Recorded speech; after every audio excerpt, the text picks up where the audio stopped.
Hi, KCET option entry already start ಆಗಿದೆ. ಈಗ option ಎಂಟ್ರಿಗೆ ಸಂಬಂಧಿಸಿದಂತೆ ಆಪ್ಷನ್ ಎಂಟ್ರಿಗೆ ಲಿಮಿಟ್ ಎಷ್ಟಿರುತ್ತೆ, ಎಷ್ಟು ಕಾಲೇಜ್ಗಳನ್ನ ಆ್ಯಡ್ ಮಾಡಬಹುದು ಅಥವಾ ಎಷ್ಟು ಕೋರ್ಸ್ಗಳ ಹೆಸರನ್ನ ಆ್ಯಡ್ ಮಾಡಬಹುದು, ಆಪ್ಷನ್ ಎಂಟ್ರಿ ಸೀರಿಯಲ್ ನಂಬರ್ನ ಎಂಟ್ರಿ ಮಾಡ್ತಾ ಹೋಗ್ತೀವಿ. ಈಗ ಬೇರೆ ಬೇರೆ ಕೋರ್ಸ್ಗಳಿಗೆ ಸೆಪರೇಟ್ ಆಗಿ ಈ ಒಂದು ಸೀರಿಯಲ್ ನಂಬರ್ನ ಕೊಡಬೇಕಾಗಿರುತ್ತೆ. ಹಲವಾರು ಪ್ರಶ್ನೆಗಳನ್ನ ವಿದ್ಯಾರ್ಥಿಗಳು ಕೇಳಿದ್ರು. ಎಲ್ಲ ಪ್ರಶ್ನೆಗಳಿಗೆ ಈ ವಿಡಿಯೋದಲ್ಲಿ ಉತ್ತರವನ್ನ ತಿಳಿದುಕೊಳ್ತಾ ಇದೀವಿ. ವಿಡಿಯೋನ ಸ್ಟಾರ್ಟ್ ಮಾಡೋಣ. ಸ್ಟಾರ್ಟ್ ಮಾಡೋಕ್ಕಿಂತ ಮೊದಲು Sri Sairam college of engineering ಅಲ್ಲಿ ಸ್ಟಡಿ ಮಾಡುವಂತಹ ವಿದ್ಯಾರ್ಥಿಗಳ ಪ್ಲೇಸ್ಮೆಂಟ್ ರೆಕಾರ್ಡ್ 98% ಇದೆ. ಹಾಗೆ ಈ ಕಾಲೇಜಿನವರು ವೆಲ್ ಎಸ್ಟಾಬ್ಲಿಷ್ಡ್ ಕಂಪನಿಗಳಾದ Intel, IBM, ICT academy, Infosys ಈ ರೀತಿ ಕಂಪನಿಗಳ ಜೊತೆಗೆ MOU ಸೈನ್ ಮಾಡಿದರೆ ಇದರಿಂದ ಒಳ್ಳೆ ಕಂಪನಿಗಳ ಒಳಗಡೆ ನಿಮಗೆ ಟ್ರೈನಿಂಗ್ ಪಡೆದುಕೊಳ್ಳೋದಕ್ಕೆ ಸಹಾಯ ಆಗುತ್ತೆ. ನಂತರ ಈ ಕಾಲೇಜ್ಗೆ NAC ಮತ್ತು NBA ದವರು ಅಕ್ರಿಡೇಷನ್ ನೀಡಿದ್ದಾರೆ. AICT ದವರು IIC4 ರೇಟಿಂಗ್ ಅನ್ನು ಕೂಡ ನೀಡಿದ್ದಾರೆ. ಹಾಗೆ NIRF ಅವರು ಈ ಕಾಲೇಜ್ ನಡೆಯುವಂತಹ ಇನ್ನೋವೇಷನ್ ಆಕ್ಟಿವಿಟಿಗೆ ರ್ಯಾಂಕಿಂಗ್ ಅನ್ನು ಕೂಡ ನೀಡಿದ್ದಾರೆ. ನಂತರ ಕಾಲೇಜ್ ಕೋಡ್ E086 ಆಗಿರುತ್ತೆ. ಕಾಲೇಜ್ ಬಗ್ಗೆ ಹೆಚ್ಚಿನ ಮಾಹಿತಿಗಾಗಿ ಡಿಸ್ಕ್ರಿಪ್ಷನ್ ಅದೇ ರೀತಿ ಟಾಪ್ ಬಾಕ್ಸಲ್ಲಿ ಲಿಂಕ್ ಅನ್ನು ಕೊಟ್ಟಿರ್ತೀನಿ. ಅದರ ಮೂಲಕ ಮಾಹಿತಿಯನ್ನ ಪಡೆದುಕೊಳ್ಳಿ. ಸರಿನಾ? ಸರಿ, ಈಗ ವಿಷಯವನ್ನ ತಿಳಿದುಕೊಳ್ತಾ ಹೋಗೋದಾದ್ರೆ, ಈಗ ಆಪ್ಷನ್ ಎಂಟ್ರಿ ಮಾಡೋದಕ್ಕೆ ಲಿಮಿಟ್ ಇರುತ್ತಾ ಅಂತ ಕೇಳಿದ್ರು. ಯಾವುದೇ ಲಿಮಿಟ್ ಇರಲ್ಲ. ನೀವು ಎಷ್ಟು ಕಾಲೇಜ್ಗಳ ಹೆಸರನ್ನ ಬೇಕಿದ್ರು ಕೂಡ ಆ್ಯಡ್ ಮಾಡಬಹುದು, ಎಷ್ಟು ಕೋರ್ಸ್ಗಳ ಹೆಸರು ಬೇಕಿದ್ರು ಕೂಡ ನೀವು ಆಪ್ಷನ್ ಎಂಟ್ರಿಯಲ್ಲಿ ಆ್ಯಡ್ ಮಾಡಬಹುದು. ಯಾವುದೇ ಲಿಮಿಟ್ ಇರಲ್ಲ. ಈಗ ಸೀಟ್ ಮ್ಯಾಟ್ಸ್ ಅನ್ನ ರಿಲೀಸ್ ಮಾಡಿದರೆ ಅದರಲ್ಲಿರುವಂತಹ ಎಲ್ಲಾ ಕಾಲೇಜ್ಗಳ ಹೆಸರನ್ನ ನೀವು ಆ್ಯಡ್ ಮಾಡಬೇಕು ಅಂತಂದ್ರೆ ಆ್ಯಡ್ ಮಾಡಬಹುದು, ಏನು ಪ್ರಾಬ್ಲಮ್ ಇಲ್ಲ. ಸರಿನಾ?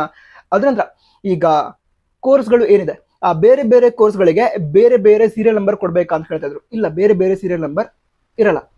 ಎಲ್ಲ ಕೋರ್ಸ್ಗಳಿಗೂ ಸೇರಿ, ಅಂದ್ರೆ ಈಗ ಎಂಜಿನಿಯರಿಂಗ್ ಆಗಿರ್ಬೋದು, BSc ನರ್ಸಿಂಗ್ ಆಗಿರ್ಬೋದು, ನಂತರ ಅಗ್ರಿಕಲ್ಚರ್, ವೆಟರರಿ ಎಲ್ಲ ಕೋರ್ಸ್ಗಳನ್ನು ಸೇರಿಸಿ ನೀವು ಒಂದೇ ಸಲ ಆಪ್ಷನ್ ಎಂಟ್ರಿ ಮಾಡಬೇಕು. ನಂತರ ಆಪ್ಷನ್ ಎಂಟ್ರಿಲಿ ಸೀರಿಯಲ್ ನಂಬರ್ ಏನಿದೆ ಅದು ಎಲ್ಲ ಕೋರ್ಸ್ಗಳಿಗೂ ಸೇರಿ ಒಂದೇ ಇರುತ್ತೆ. ಈಗ ಎಕ್ಸಾಂಪಲ್ಗೆ ಹೇಳೋದಾದ್ರೆ, ನಿಮಗೀಗ ಎಂಜಿನಿಯರಿಂಗ್ ಕಾಲೇಜ್ ತುಂಬಾ ಇಷ್ಟ ಅಥವಾ ಎಂಜಿನಿಯರಿಂಗ್ ಮಾಡೋದು ತುಂಬಾ ಇಷ್ಟ, ಅದರೊಳಗಡೆ ಕಂಪ್ಯೂಟರ್ ಸೈನ್ಸ್ ಇಷ್ಟ.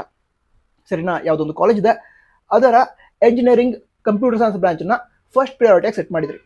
ಅದರ ನಂತರ ನಿಮಗೆ ಅಗ್ರಿಕಲ್ಚರ್ ಇಷ್ಟ ಅನ್ಸಿದ್ರೆ ಸೀರಿಯಲ್ ನಂಬರ್ 2 ಅಥವಾ ಪ್ರಯಾರಿಟಿ 2 ಆಗಿ ನೀವು ಅಗ್ರಿಕಲ್ಚರ್ನ ಸೆಲೆಕ್ಟ್ ಮಾಡಬಹುದು. ನಂತರ ಥರ್ಡ್ ಪ್ರಯಾರಿಟಿ ಆಗಿ ನಿಮಗೆ ಮತ್ತೆ ಎಂಜಿನಿಯರಿಂಗ್ ಇಷ್ಟ ಆದರೆ ಎಂಜಿನಿಯರಿಂಗ್ ಅನ್ನ ಆ್ಯಡ್ ಮಾಡಬಹುದು. ಮತ್ತೆ ಫೋರ್ತ್ ಪ್ರಯಾರಿಟಿ ಆಗಿ ವೆಟರ್ನರಿ ಇಷ್ಟ ಆದರೆ ವೆಟರ್ನರಿಯನ್ನು ಆ್ಯಡ್ ಮಾಡಬಹುದು. ಸರಿನಾ? ಈ ರೀತಿ ಎಲ್ಲ ಕೋರ್ಸ್ಗಳನ್ನು ಸೇರಿಸಿ ಒಂದೇ ಒಂದು ಪ್ರಯಾರಿಟಿ ಲಿಸ್ಟ್ ಅನ್ನು ನೀವು ರೆಡಿ ಮಾಡಬೇಕಾಗತ್ತೆ. ಎಲ್ಲ ಕೋರ್ಸ್ಗಳಿಗೆ ಸೇರಿಸಿ ಸೀರಿಯಲ್ ನಂಬರ್ ಏನಿದೆ ಅದನ್ನ ಕೊಡಬೇಕಾಗತ್ತೆ. ಬೇರೆ ಬೇರೆ ಕೋರ್ಸ್ಗಳಿಗೆ ಬೇರೆ ಬೇರೆ ಸೀರಿಯಲ್ ನಂಬರ್ ಅಲ್ಲ. ಎಲ್ಲಾ ಕೋರ್ಸ್ಗಳಿಗೆ ಸೇರಿಸಿ ಸೀರಿಯಲ್ ನಂಬರ್ ಕೊಡಬೇಕು. 1, 2, 3, 4 ಅಂತ ನಿಮ್ಮ ಪ್ರಯಾರಿಟಿ ಏನಿದೆ ಆ ಪ್ರಯಾರಿಟಿಯನ್ನ ಕೊಡಬೇಕು. ಇದನ್ನ ಫಸ್ಟ್ ಪ್ರಯಾರಿಟಿ, ಇದನ್ನ ಸೆಕೆಂಡ್ ಪ್ರಯಾರಿಟಿ, ಈ ರೀತಿ. ಸರಿನಾ? ಹಾಗಿದ್ರೆ ಎಲ್ಲ ಕೋರ್ಸ್ಗಳಿಗೆ ಸಂಬಂಧಿಸಿದಂತೆ ಒಂದೇ ಸಲ ಆಪ್ಷನ್ ಎಂಟ್ರಿ ಮಾಡೋದು, ಒಂದೇ ಪ್ರಯಾರಿಟಿ ಲಿಸ್ಟ್ ಅನ್ನ ರೆಡಿ ಮಾಡ್ಕೊಳ್ಳೋದು, ನಂತರ ಕಾಲೇಜ್ಗಳನ್ನ ಆ್ಯಡ್ ಮಾಡೋದಕ್ಕೆ, ಅದೇ ರೀತಿ ಕೋರ್ಸಸ್ ಅನ್ನ ಆ್ಯಡ್ ಮಾಡೋದಕ್ಕೆ ಯಾವುದೇ ಲಿಮಿಟ್ ಇರಲ್ಲ. ನಿಮಗೆ ಎಷ್ಟು ಬೇಕೋ ಅಷ್ಟು ಕಾಲೇಜಸ್ ಅನ್ನ, ಎಷ್ಟು ಬೇಕೋ ಅಷ್ಟು ಕೋರ್ಸ್ಗಳನ್ನ ಆ್ಯಡ್ ಮಾಡೋದಕ್ಕೆ ಆಗತ್ತೆ. ಸರಿನಾ? ನಂತರ ಬೇರೆ ಏನಾದರೂ ಡೌಟ್ಸ್ ಇದ್ರೆ ಕಮೆಂಟ್ ಬಾಕ್ಸ್ ತಿಳಿಸಿ.